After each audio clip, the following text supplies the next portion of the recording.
Okay ವಿದ್ಯಾರ್ಥಿಗಳೇ, ಮುಂದಿನ ಲೆಕ್ಕವನ್ನು ನೋಡೋಣ.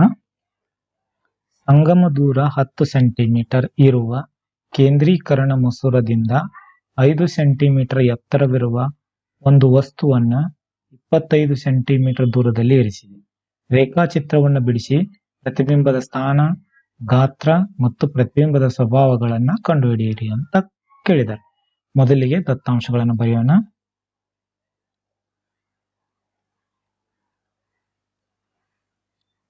ಸಂಗಮ ದೂರವನ್ನ ಕೊಟ್ಟಿದ್ದಾರೆ. ಕೇಂದ್ರೀಕರಣ ಮಸೂರ ಅಂತ. ಕೇಂದ್ರೀಕರಣ ಮಸೂರ ಅಂದ್ರೆ ಪೀನ ಮಸೂರ. ಪೀನ ಮಸೂರದ ಸಂಗಮ ದೂರ ಇಸ್ ಈಕ್ವಲ್ ಟು 10 ಸೆಂಟಿಮೀಟರ್ ಇದೆ. ಮಸೂರದಿಂದ 5 ಸೆಂಟಿಮೀಟರ್ ಎತ್ತರವಿರುವ ಒಂದು ವಸ್ತುವನ್ನ, ಅಂದ್ರೆ ವಸ್ತುವಿನ ಎತ್ತರವನ್ನ ಕೊಟ್ಟಿದ್ದಾರೆ. Height of the object 5 centimetre ಇದೆ. ಆನಂತರ ವಸ್ತುವನ್ನ 25 ಸೆಂಟಿಮೀಟರ್ ದೂರದಲ್ಲಿ ಇರಿಸಿದೆ. U is equal to -25. ಯಾಕಂದ್ರೆ ಎಡಭಾಗದಲ್ಲಿ ನಾವು ಇಡಬೇಕಾಗತ್ತೆ ವಸ್ತುವನ್ನ. 25 ಸೆಂಟಿಮೀಟರ್ ಇದೆ. ರೇಖಾಚಿತ್ರವನ್ನ ಬಿಡಿಸಿ ಪ್ರತಿಬಿಂಬದ ಸ್ಥಾನ ಅಂದ್ರೆ ವಿ ಕಂಡು ಹಿಡಿಬೇಕಂತೆ. ಪ್ರತಿಬಿಂಬದ ಗಾತ್ರ ಹೈಟ್ ಆಫ್ ದ ಇಮೇಜ್ ಕಂಡು ಹಿಡಿಬೇಕು. ಹಾಗೂ ಸ್ವಭಾವ ಸತ್ಯನೋ ಮಿಥ್ಯಾನೋ ಕಂಡು ಹಿಡಿಬೇಕು. ಓಕೆ, ಮೊದಲಿಗೆ ನಾವೇನ್ ಮಾಡೋಣ, ವಿ ಅನ್ನ ಕಂಡು ಹಿಡಿಯೋಣ. ಸೊ ಮಸೂರದ ಸೂತ್ರ 1/v minus 1/u is equal to 1/f. v the ಬೆಲೆ ಗೊತ್ತಿಲ್ಲ, ಹಾಗೆ ಬರೀತೀನಿ. -1/u ದ ಬೆಲೆ ಗೊತ್ತಿದೆ, -25. f ದ ಬೆಲೆನೂ ಗೊತ್ತಿದೆ, 10 ಸೆಂಟಿಮೀಟರ್. ಇಲ್ಲಿ ನೋಡಿ, ಈ ಮೈನಸ್ ಹೋಗುತ್ತೆ, ಪ್ಲಸ್ ಆಗುತ್ತೆ. ಅದು divided by 25 is equal to 1/10. ಈಗ 1/v is equal to ಈ 1/25 ನ ಈ ಕಡೆ ತಗೊಂಡ್ಬರ್ತೀನಿ. So 1/10 minus 1/25. ಸೊ ಇವೆರಡರ ಲಸವನ್ನು ತೆಗೆದಾಗ ನನಗೆ 50 ಲಸ ದೊರೆಯುತ್ತೆ. So 5 times 2 times. So 5 minus ಇದು ನನಗೆ ಉತ್ತರ 3/50. ಇದು 1/v is equal to 3/50. Then v is equal to 50/3. Result 16.66 centimetre. We the ಬೆಲೆ ಗೊತ್ತಾಯ್ತು. ಇನ್ನು ನೆಕ್ಸ್ಟ್ ಏನ್ ಕಂಡು ಹಿಡಿಬೇಕು, ಹೈಟ್ ಆಫ್ ದ ಇಮೇಜ್ ಕಂಡು ಹಿಡಿಬೇಕಲ್ವಾ. m is equal to hi/ho, that is equal to v divided by u. ಈಗ hi ಗೊತ್ತಿಲ್ಲ ನನಗೆ, ಹಾಗೆ ಬರೀತೀನಿ. ho ಗೊತ್ತಿದೆ, ಕೊಟ್ಟಿದ್ರೆ height of the object 5 centimetre ಇದೆ ಅಂತ.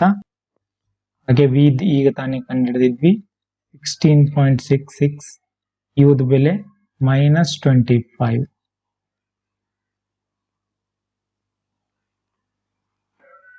hi ಲೇ ಇರ್ತೀನಿ.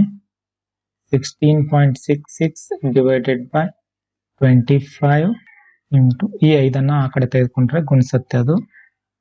16.66 divided by -5. ರಿಸಲ್ಟ್ ಏನ್ ಬಂತು, 5 3 15. ಒಂದು ಉಳಿತು, ಪಾಯಿಂಟ್ ಕೊಟ್ಟು ಪೂಜಿ ತಗೊಳ್ತೀನಿ. 15 3.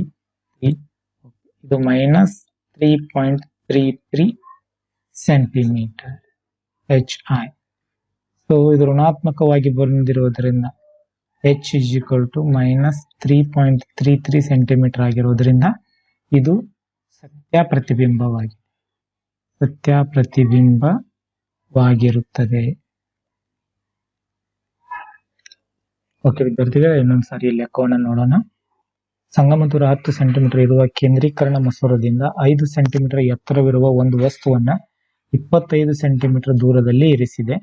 ರೇಖಾಚಿತ್ರವನ್ನು ಬಿಡಿಸಿ ಪ್ರತಿಬಿಂಬದ ಸ್ಥಾನ, ಗಾತ್ರ ಮತ್ತು ಪ್ರತಿಬಿಂಬದ ಸ್ವಭಾವಗಳನ್ನ ಕಂಡುಹಿಡಿಯಿರಿ ಅಂತ ಕೇಳಿದ್ದಾರೆ. ಸೊ ಇದು ಕೇಂದ್ರೀಕರಣ ಮಸೂರ ಅಂದ್ರೆ ಪೀನ ಮಸೂರ. ಇಲ್ಲಿ ಸಂಗಮ ದೂರ ಇಸ್ ಈಕ್ವಲ್ ಟು 10 ಸೆಂಟಿಮೀಟರ್ ಇದೆ. ಹಾಗೆ ವಸ್ತುವಿನ ಎತ್ತರವನ್ನ ಕೊಟ್ಟಿದ್ದಾರೆ 5 ಸೆಂಟಿಮೀಟರ್. ವಸ್ತುವಿನ ದೂರ ಕೊಟ್ಟಿದ್ದಾರೆ ಪ್ರತಿಬಿಂಬದ ದೂರವನ್ನು ಕಂಡುಹಿಡಿಯಿರಿ, ಪ್ರತಿಬಿಂಬದ ಎತ್ತರವನ್ನು ಕಂಡುಹಿಡಿಯಿರಿ ಹಾಗೂ ಸ್ವಭಾವವನ್ನು ಕಂಡುಹಿಡಿಯಿರಿ ಅಂತ ಹೇಳಿದ್ರೆ ಮೊದಲಿಗೆ ನಾವೇನ್ ಮಾಡಬೇಕು, ಮೊಸರದ ಸೂತ್ರವನ್ನು ಹಚ್ತೀವಿ. 1/v - 1/u = 1/f. v the ಬೆಲೆ ಗೊತ್ತಿಲ್ಲ, ಹಾಗೆ ಬರೀತೀನಿ. -1/u, u ದ ಬೆಲೆ -25 ತುಂಬ್ತೀನಿ, f ದ ಬೆಲೆ ತುಂಬ್ತೀನಿ. ಆಮೇಲೆ 1/v = ಈ 1/25 ನ ಈ ಕಡೆ ತಗೊಂಡ್ಬಂದಾಗ ಅದು ಮೈನಸ್ ಆಗುತ್ತೆ. 1/10 - 1/25 ಪ್ಲಸ್ ತೆಗೆದ್ರೆ 50 ಆಗುತ್ತೆ. ಸೊ 5 - 2 ಮೇಲೆ ಬರುತ್ತೆ. ಸೊ ಇಲ್ಲಿ 5ರಲ್ಲಿ 2 ಹೋದ್ರೆ 3/50. ಇದು v = 50/3 ಆಗುತ್ತೆ. ನಾನು ಭಾಗಿಸಿದಾಗ ನನಗೆ 16.66 ಸೆಂಟಿಮೀಟರ್ ಪ್ರತಿಬಿಂಬದ ದೂರ ಗೊತ್ತಾಗುತ್ತೆ. ಪ್ರತಿಬಿಂಬದ ದೂರ 16.66 ಸೆಂಟಿಮೀಟರ್ ಇದೆ. ನಂತರ ಪ್ರತಿಬಿಂಬದ ಎತ್ತರವನ್ನು ಕಂಡುಹಿಡಿಯಲಿಕ್ಕೆ ಸೂತ್ರವನ್ನು ಹಚ್ತೀನಿ. hi/ho = v/u. ಇಲ್ಲಿ hi ಗೊತ್ತಿಲ್ಲ, ಆದ್ರೆ ಹೈಟ್ ಆಫ್ ದ ಆಬ್ಜೆಕ್ಟ್, ಪ್ರತಿಬಿಂಬ ವಸ್ತುವಿನ ಎತ್ತರ ಕೊಟ್ಟಿದ್ದಾರೆ 5 = ಪ್ರತಿಬಿಂಬದ ದೂರ, ಆ ನಂತರ ವಸ್ತುವಿನ ದೂರ ಹಚ್ಚಿದ್ದೀನಿ. ಆ ನಂತರ ಈ 5ಅನ್ನ ಈ ಕಡೆ ತೆಗೆದುಕೊಂಡಾಗ ಇದು ಗುಣಿಸುತ್ತೆ, ಇದರಿಂದ ಭಾಗಿಸಿದಾಗ 5 ಬರುತ್ತೆ. ಇಲ್ಲಿ 5ರಿಂದ 16.66 ಭಾಗಿಸಿದಾಗ 3.33 ಸೆಂಟಿಮೀಟರ್ ಸಿಗುತ್ತೆ. ಋಣಾತ್ಮಕವಾಗಿದೆ ಅಂದ್ರೆ ಇದು ತಲೆ ಕೆಳಗಾಗಿರುವಂತಹ ಪ್ರತಿಬಿಂಬ, ತಲೆ ಕೆಳಗಾಗಿರುವಂತಹ ಸತ್ಯ ಪ್ರತಿಬಿಂಬವಾಗಿದೆ. ಓಕೆ ವಿದ್ಯಾರ್ಥಿಗಳೇ, ಮುಂದಿನ ಲೆಕ್ಕವನ್ನ ನೋಡೋಣ.